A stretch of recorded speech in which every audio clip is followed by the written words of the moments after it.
আগে আপনাদেরকে বলছিলাম বিএনপি ক্ষমতা আসলে থাকতে পারবে সর্বোচ্চ 3 বছর। আজকে সময় আরো কম মনে হইতেছে। বিএনপি যদি বিপুল ভোটে না 300 দিতে আসে, এই অবস্থায় সে 2 বছরের বেশি সরকার রান করাইতে পারবে না। সুতরাং নির্বাচনের চেয়ে সেই ক্ষমতা কেমনে সুসংহিত করবেন এইটা মনে রাখেন। কেন পারবেন না? হিসাব সোজা ভাই, মানুষের হাত খুলে গেছে।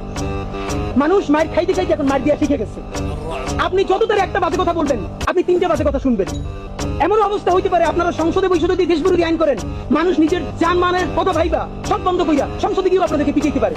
আপনারা তখন যত ইংলিশে মত বলার চেষ্টা করেন, তাতে আপনারা টিকতে পারেন না। সুতরাং আপনারা জনতার রাজনীতিতে ফিরেন। কেমনে জনতার রাজনীতিতে ফিরবেন? এই যে অনেক লোক আছে এই ভাবনিয়া জুলাইয়ের ঘোষণাপত্রের ব্যাপারে আপনারা ভালো কথা বলতে চান না, জুলাইয়ের সনদকে আপনারা অত গুরুত্ব দিতে চান না, বলেন এটা আবেগের ব্যাপার না। বিএনপির একটাই পরিত্রাণের উপায় আপনাদের মাধ্যমে বলতে চাই, ভালোবাসা লাশ সমালোচনাটা করি।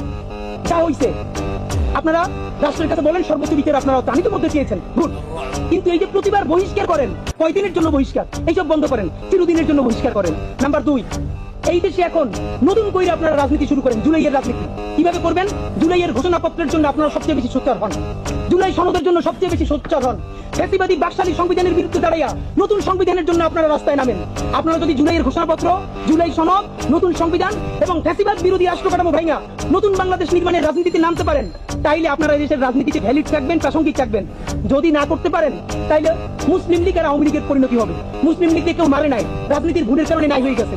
আর যেই দেশের নেতৃত্বে এই যে স্বাধীনতা হয়েছে মাত্র 54 বছর আগে, সেই দল সবকিছু নিয়ে পালাইছে।